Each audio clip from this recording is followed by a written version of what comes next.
World did not remember the miracle boy for the cures he gave, but for the mercy he carried in his heart. He was once cast aside, called stray, called worthless.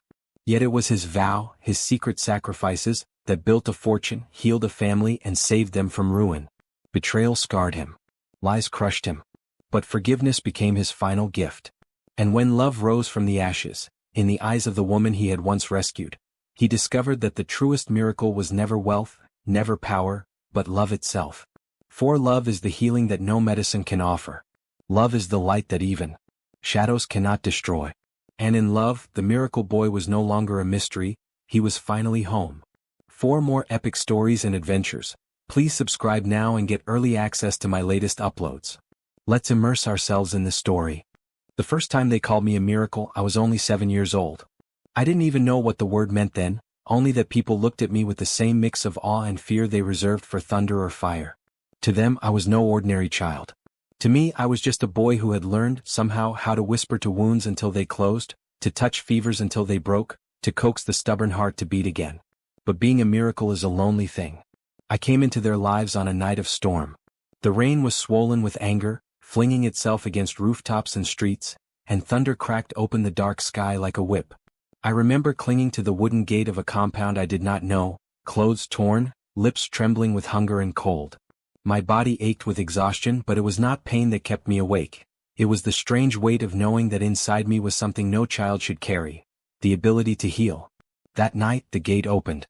A tall man stepped out, lantern in hand, his shadow long against the mud. His eyes were sharp but kind, the way a man's eyes are when he has lost much but still believes in people. This was Chief William, the man who would become my adopted father.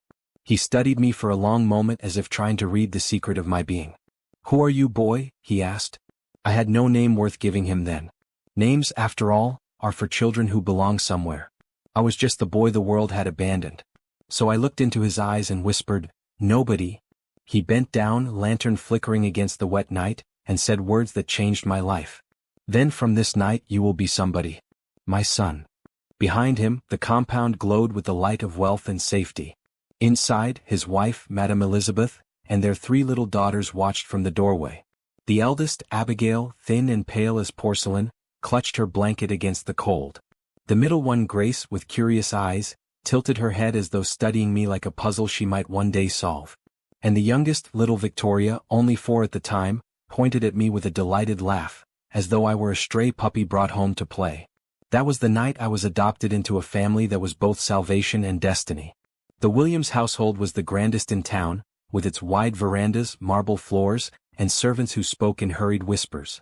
Chief William was a respected man, not just for his wealth but for his fairness. He believed in lifting others and giving opportunities to those who had none. It was no surprise he took me in when no one else would. But Madame Elizabeth was different. She allowed me in her house, yes, but I was never truly in her heart. To her, I was a shadow attached to her husband's decision. She dressed her daughters in silk and lace, while my clothes were simple and plain. She spoke to me with courtesy but never with warmth. Yet her daughters, they were different. Abigail, the eldest, was fragile, her blood betraying her with the cruel sickness of sickle cell. She suffered in silence, her pain cloaked behind brave smiles. Often, I sat by her side during the long nights when the sickness gripped her bones like a vice. It was she who first whispered, "You're not like anyone else, are you?" She said it not in fear but in wonder. Grace the second had music in her bones. Even as a child, she sang to herself in the garden, her voice rising like sunlight through leaves.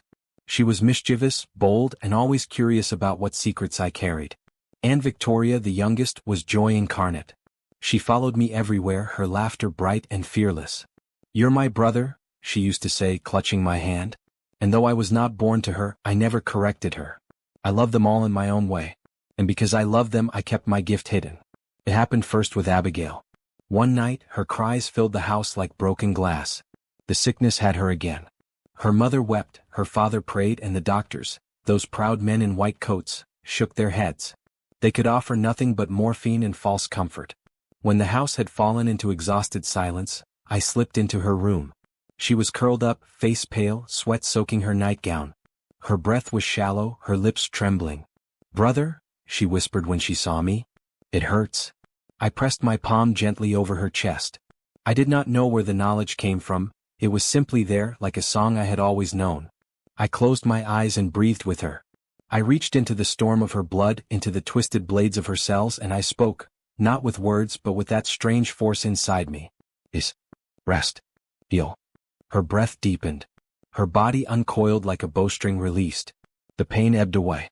When she opened her eyes, there was peace in them. "Did you do that?" she asked in awe. I only smiled and shook my head. It was a miracle. From that night, I became her silent healer. Whenever the sickness came, I was there. She told no one. It was our secret. Years passed. I grew into my strength, though I kept it hidden. Chief William, my adopted father, grew ill one bitter harmattan season. Age and sickness wore him down, and though I tried to ease his pain, he forbade me from saving him. "It is my time," he said one evening, his voice thin but steady. We were alone in his study, the lantern burning low. "Every man must bow to death, even those with sons who can cheat it." Tears filled my eyes. "Baba, don't leave me." He placed a trembling hand on my shoulder. "You were given to us for a reason. Not just to heal wounds but to guard hearts. Promise me, boy, no matter what happens after I am gone, you will protect this family. You will not abandon them even if they abandon you." I swallowed hard, my chest heavy. "I promise." He smiled faintly, pressed an old coin into my hand, a token he said would bind my vow, and closed his eyes. Hours later, the house shook with the wails of grief. Madame Elizabeth clung to her daughters. Servants wept. But I stood in the shadows, clutching the coin, my heart knotted by the weight of my oath. From that night, I was no longer just a boy in their house. I was their guardian, their unseen protector, their miracle in the dark. For a time the family prospered. Abigail's health strengthened under my hidden care. Grace grew into a young woman with a voice that caught the attention of music scouts. Victoria began learning the ways of business, her mind sharp as a blade. They did not know that in their every triumph, my hand was there, guiding, healing, blessing. But as fortune grew, so did distance. Madame Elizabeth's eyes, once merely cold, grew colder. Whispers spread that I was only a stray, living under their roof out of pity. The daughters began to drift, each consumed by her own path. I kept my promise, though the shadows thickened around me. And then came the rumor: the family's lost son, thought dead, had returned. A boy who bore their name, their features, their history. But I, the miracle doctor, already felt the storm brewing. The oath I swore to Chief William became the compass of my life. Every decision, every step I took curved back toward it. Protect them. Heal them. Guard them even if they forget you. Those were the words echoing in my blood. The years after Baba's death were years of harvest for the family. Fortune, talent, and power bloomed like flowers in their hands. Yet behind every blossom was my unseen watering, my quiet tending. They lived in light, but I remained in shadow. Abigail, the eldest, was the first I blessed. She was fragile, yes, but also brave. After Baba's passing, her sickness returned in waves. Nights when her screams tore through the walls, when Madame Elizabeth rushed about in despair, calling doctors who could only offer morphine and shaking heads. Each time I would wait. When the house finally fell into that exhausted silence of despair, I would slip into her room. She always knew when I came. "Brother," she would whisper, her voice like dry leaves. "You're here." "Yes, Abigail," I would reply softly. And I would press my hand to her fevered body, reaching into that place where her blood fought against itself. I spoke the silent language of my gift, and her pain would fade like mist under sunlight. She never told anyone. It was our secret bond. But she began to change. Her body grew stronger, her laughter more frequent. Within a few years she was walking freely, her sickness reduced to rare shadows instead of constant storms. "You gave me my life back," she whispered once, tears on her cheeks. "No," I said, brushing her hair from her face. "You always had it. I only reminded your body how to keep it." But her gratitude burned like a candle, warming me in the coldness of the rest of the household. Grace, the second daughter, had music in her soul. Even as a child she sang to herself, but as she grew, her voice ripened into something breathtaking. One afternoon, when the harmattan winds had made the sky pale and dry, she came running into the courtyard, clutching a flyer. "Brother, look," she cried, her eyes glowing. "There's a music competition in the city.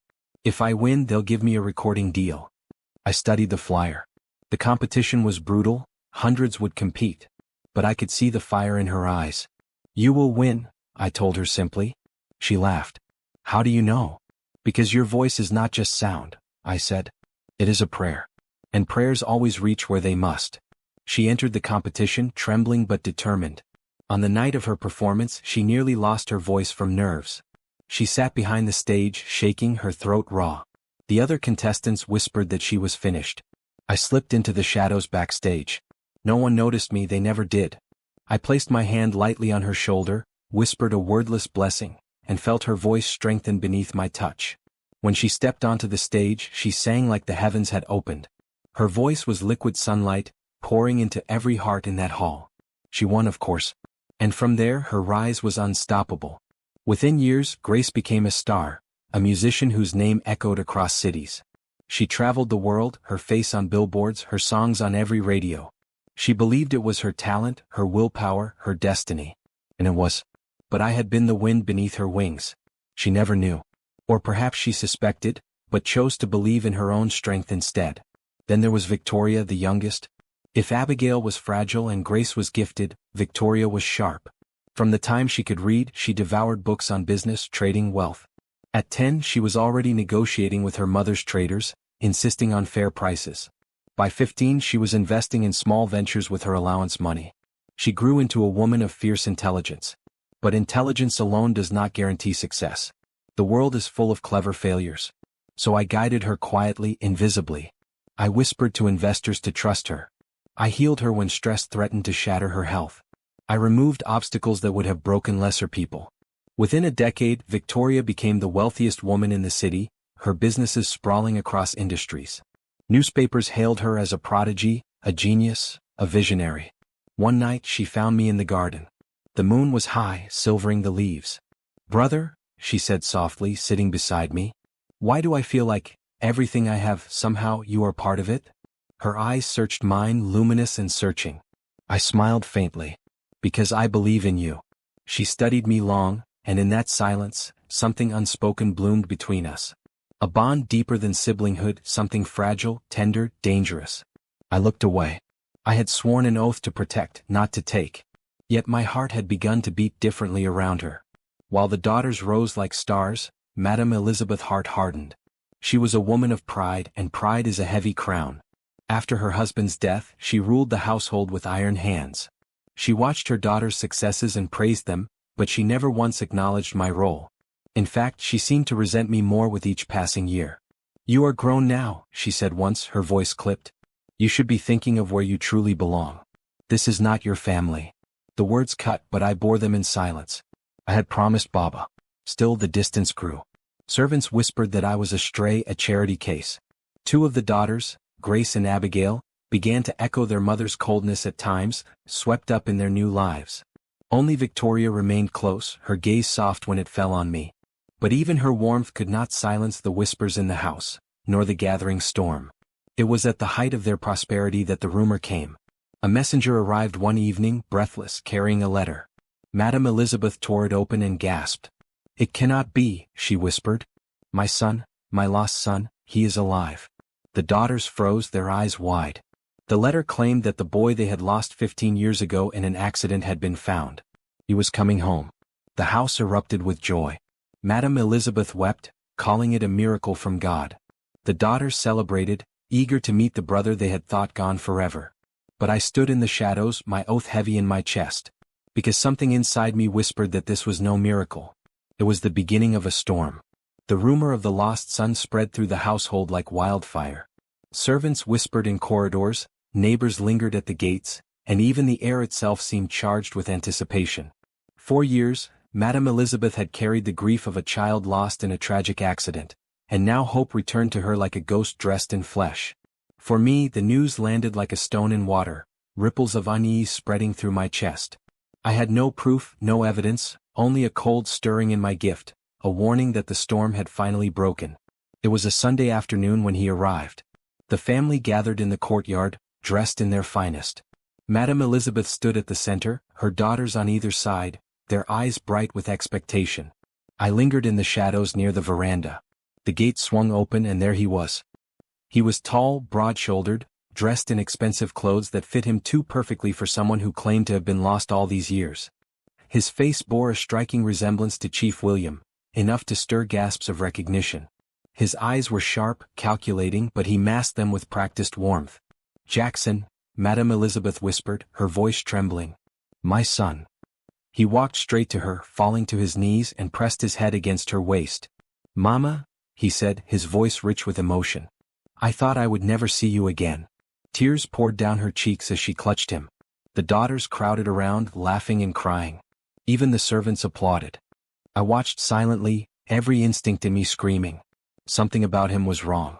His movements were rehearsed, his smile too polished, his story too clean. Yet none of them saw it. They saw only what they wanted. Their miracle returned. That evening, the house was alive with celebration. Food overflowed, music filled the halls, and guests streamed in to welcome the lost son. Madame Elizabeth introduced him proudly to everyone. This is my Jackson, she declared. The boy I lost, the man God has returned to me. The daughters were equally enchanted. Abigail clung to him, tears still wet on her cheeks. Brother, I always dreamed you would come back. Grace laughed as she poured him wine. You must tell us everything, where you've been, how you survived. Victoria studied him with careful eyes, quieter than the rest, but she too accepted him, perhaps out of loyalty to her mother's joy. And me? I stayed in the background, invisible as always. But Jackson noticed me. At one point his eyes caught mine across the hall. His smile flickered, thin and sharp. He tilted his head as if to say, I see you. I know you're not fooled. In that instant I knew he was not their son. The following days revealed more. Jackson settled quickly into the household, claiming rights as though he had never left.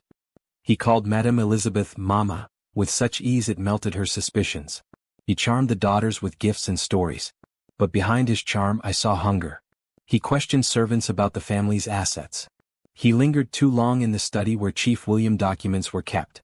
He spoke to business partners with the confidence of someone who wanted power, not reunion. I sought answers. One evening I visited a man I had once healed, a wealthy industrialist named Mr. Benjamin. He owed me his life and he welcomed me with deep gratitude. What troubles you, doctor? He asked when he saw the tension in my face. There is a man in my family's house, I told him. He claims to be their lost son. But I feel darkness around him. Mr. Benjamin frowned, then leaned closer. I know of him. He is no son. His real name is not Jackson.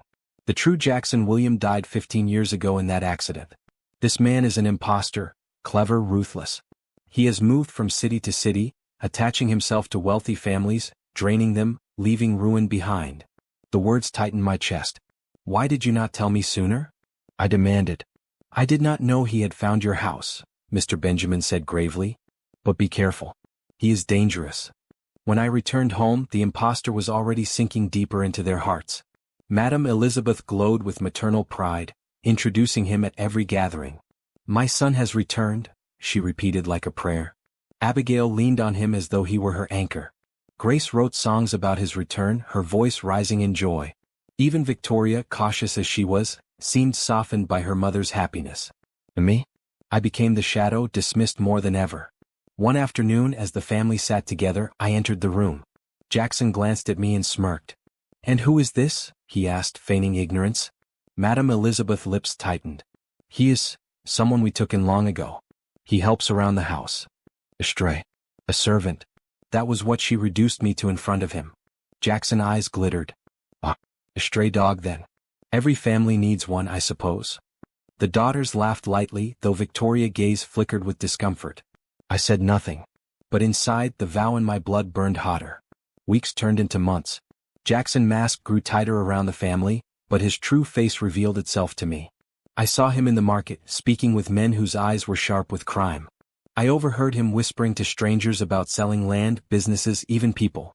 And then one night, I discovered his darkest scheme. I was walking through the courtyard when I heard voices from the garden. Jackson was speaking to two men cloaked in shadows. The youngest daughter, he said. Victoria. She is worth more than gold. Wealthy, beautiful, powerful. You will take her, sell her to the syndicate. The family will crumble without her. The men nodded. My fists clenched. My blood roared. This was beyond theft. This was betrayal of the deepest kind. I stepped back into the shadows, unseen. But my heart hammered with one truth. I could not let this happen. The next morning I tried to warn Victoria. We were alone in the study, sunlight spilling through the tall windows.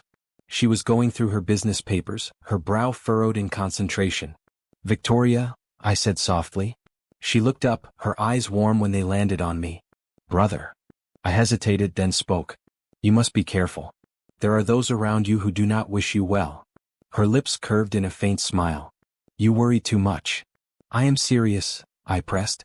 Not everyone who calls themselves family is truly family. Her eyes searched mine. Are you speaking of Jackson? I froze. She leaned closer. I've seen the way you look at him. You do not trust him. Because I know him, I whispered. Not for who he claims to be, but for what he is. Her gaze sharpened. And what is he? Danger, I said simply. She was silent for a long moment, then sighed. If you have proof, show me. Until then, he is my mother's joy. And I cannot take that from her. I wanted to say more, but for now I could only wait. The imposter grew bolder. He began selling off small properties, signing documents in the family's name. He ingratiated himself with powerful men, promising them stakes in the William wealth. The daughters remained blind. Madame Elizabeth, drunk on her regained son, defended him fiercely. And I watched from the shadows, my vow pressing heavier with each passing day. The storm was no longer on the horizon. It was here. The Williams mansion no longer felt like home.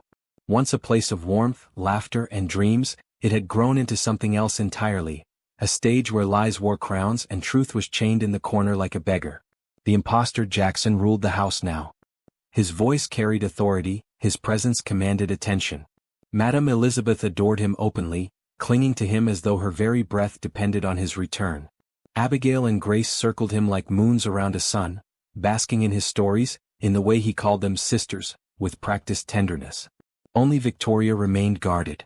I could see the questions in her eyes, the hesitation in her smile. But even she hesitated to voice doubt, for fear of shattering the fragile happiness her mother had reclaimed. And me? I had become the outsider, mocked, dismissed, silenced. A stray dog gnawing on scraps of memory, tolerated only because of my promise to Chief William. Yet in my silence I watched. And in my watching I saw the storm gathering. One evening, as dusk wrapped the city in its violet cloak, I walked past the servants' quarters and froze at the sound of hushed voices.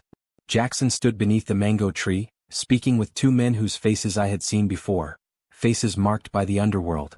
Tomorrow night, Jackson whispered, his voice sharp as a blade. You will take her. The youngest daughter, Victoria. She is the key.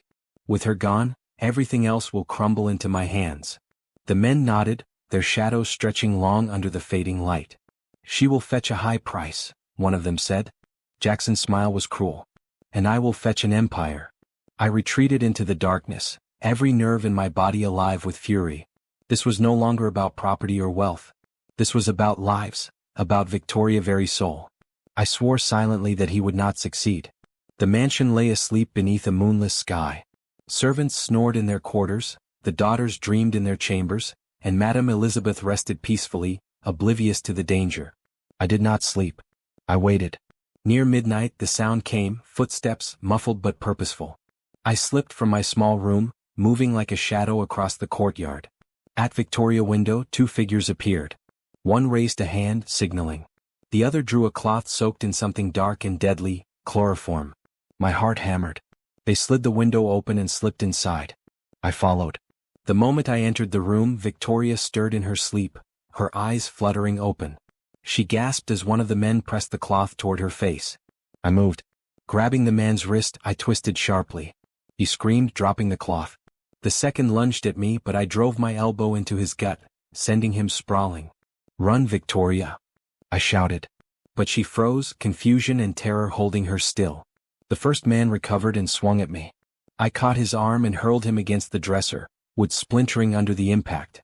The second charged again, knife glinting in his hand. I met him head-on, seizing his wrist, forcing the blade away, then slamming my forehead into his.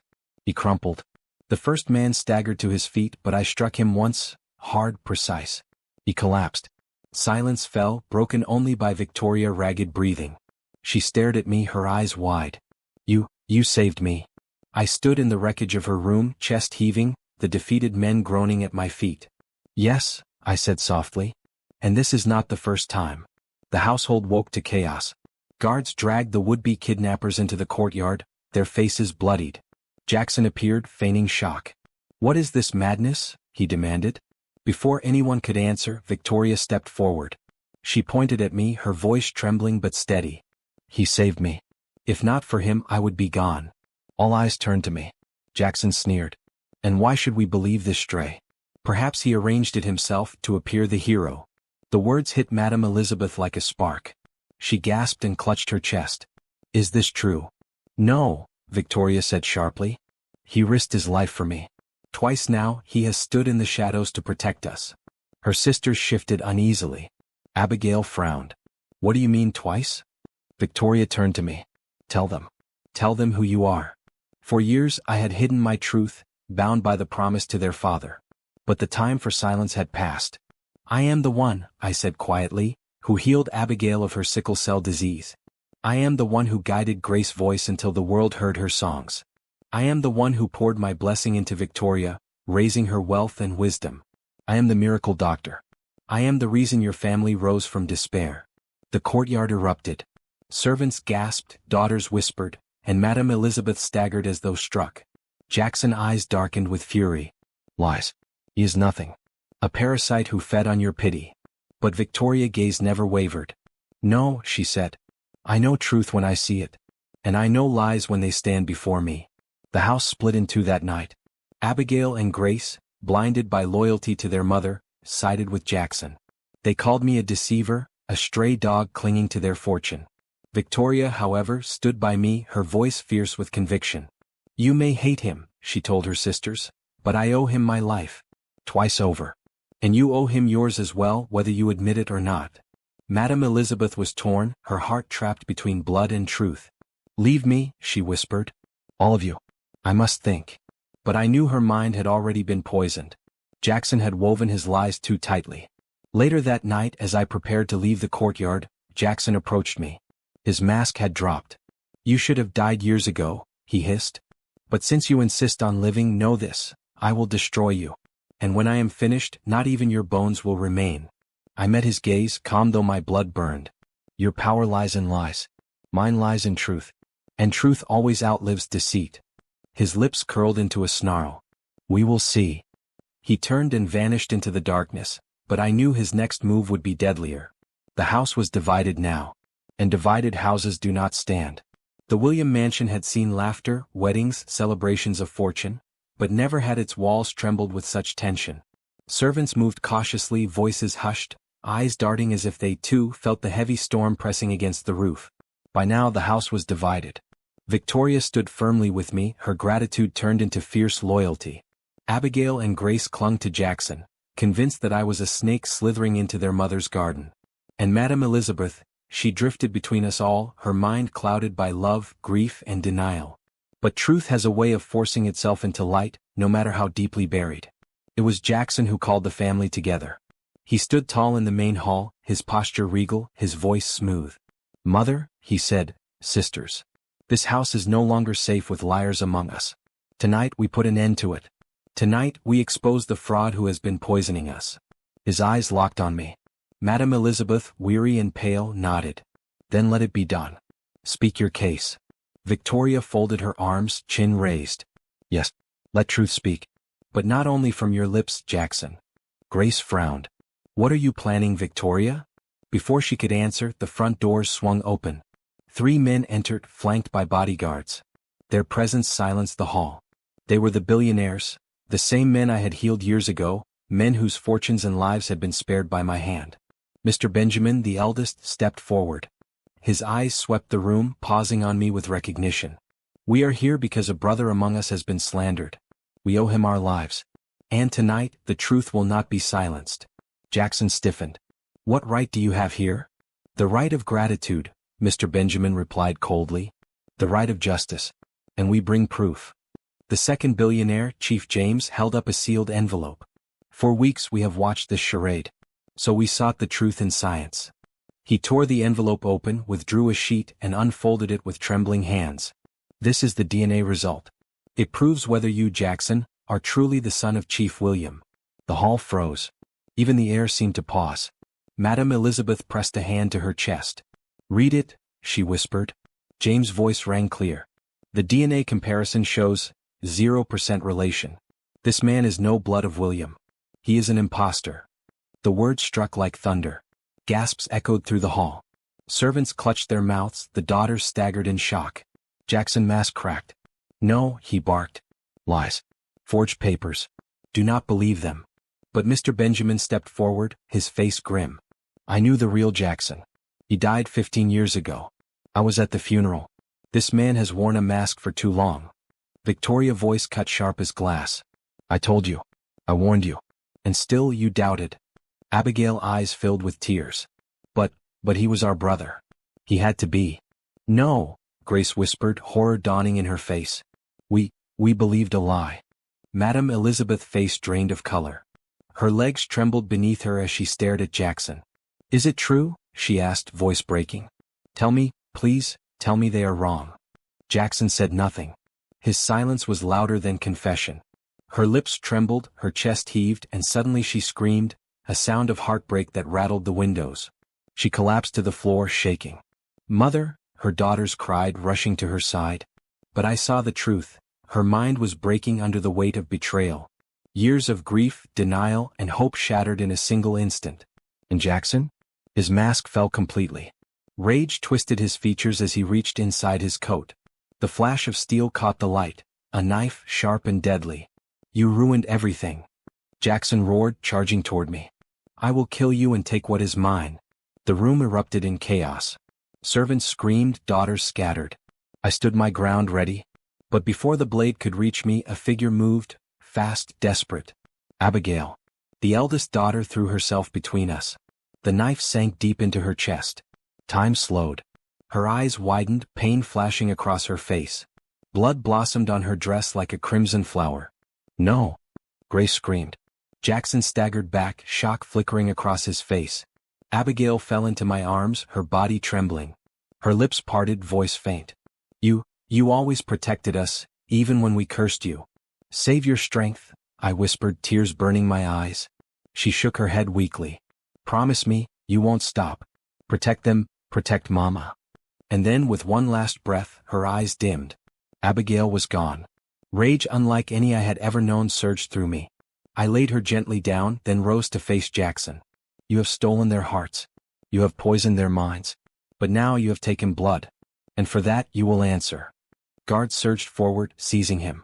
He thrashed, cursing, spitting, his eyes wild with hatred. "You think you've won?" he shouted as they dragged him away. "This family will fall without me. You'll see, they will curse you yet." But his words fell hollow. The billionaires ordered him taken to the authorities. The impostor was gone, shackled by his own greed. The hall was silent, save for sobs. Later, after the body was taken to rest and the authorities had departed, the family sat broken in the courtyard. Grace wept openly, Victoria held her mother close, and Madame Elizabeth stared blankly at the ground, lost in grief. I stood apart, unsure if my presence was a comfort or a wound. Then Victoria rose. She came to me, her eyes red but steady. She reached for my hand. "You kept your vow," she whispered. "You gave us more than we deserved. And still we treated you as less." Grace lifted her head, shame etched across her face. "We called you a stray dog. But you were the one who healed us, the one who blessed us. Forgive us." Even Madame Elizabeth, broken and trembling, raised her eyes to mine. "My son," she whispered through tears. "Not by blood but by love. Forgive a mother blinded by grief." My throat tightened. I looked at them, the family that had both cursed me and loved me, broken yet still bound together by something greater than deceit. And I said the only words that mattered. "I forgive you." The house was quieter than I had ever known it. Once filled with laughter, with the hum of servants and music spilling through windows, now it lay in mourning. Curtains were drawn, footsteps hushed, and every room seemed draped in the shadow of Abigail's sacrifice. The air smelled faintly of incense. A portrait of her, smiling and radiant, rested in the main hall, surrounded by flowers. Her absence was a wound carved deep into the family's heart. For me it was another kind of wound, the reminder that even miracles cannot erase the cost of deceit. Madame Elizabeth had not risen from her bed in days. She ate little, spoke less, and stared at the ceiling with eyes that no longer seemed to see. Her grief over Abigail's death mixed with the crushing revelation of Jackson's deception. When I entered her room, she barely stirred. Her voice was brittle, a whisper. "Why did God take my child and leave me with lies?" I sat by her side, my heart heavy. "Mama, grief clouds the light. But light is still there." She turned to me, her face lined with sorrow. I doubted you. I cursed you. And still you kept your promise. Why? I took her frail hand in mine. Because your husband asked me. And because love binds stronger than anger. Her lips trembled. Tears slipped down her cheeks. I do not deserve it. None of us truly deserve grace, I said softly. That is why it is grace. For the first time in days her fingers squeezed mine. It was small but it was hope. Grace had stopped singing. The girl whose voice once rose like a star over the city now sat in silence, her guitar gathering dust. She wore Abigail's scarf around her neck, as though the fabric might keep her sister near. Victoria moved with strength, but grief shadowed her eyes. She buried herself in work, managing her empire, caring for the household, holding her mother's hand at night when the cries came. One evening I found the sisters sitting together in the garden. The lantern light caught their faces, pale, tired, yet bound by shared loss. Grace looked up at me. Brother, how do you keep going? How do you carry all this? I sat with them, gazing at the stars overhead. By remembering that even in death, love remains. Abigail's voice may be silent, but her sacrifice still speaks. It says, protect one another no matter the cost. Victoria's hand slipped into mine. And that's what you've done all along. Protected us even when we turned our backs on you. Grace's eyes brimmed. We were blind. We called you names. We hurt you.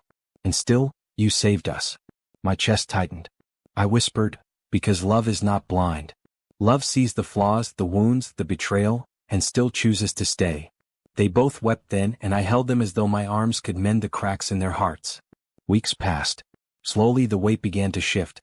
Madame Elizabeth rose from her bed more often. Her laughter did not return, but sometimes in fleeting moments, a smile would break through. Grace began to hum again, her voice fragile but healing as though the music itself stitched her wounds. Victoria became my anchor.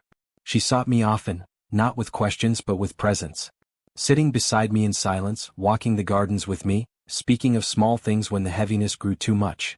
It was in these quiet hours that love, the kind unspoken yet undeniable, took root between us. But one shadow remained. Madame Elizabeth's mind was fragile, her grief threatening to consume her entirely. Doctors came and went, prescribing medicines, offering words. None reached her soul.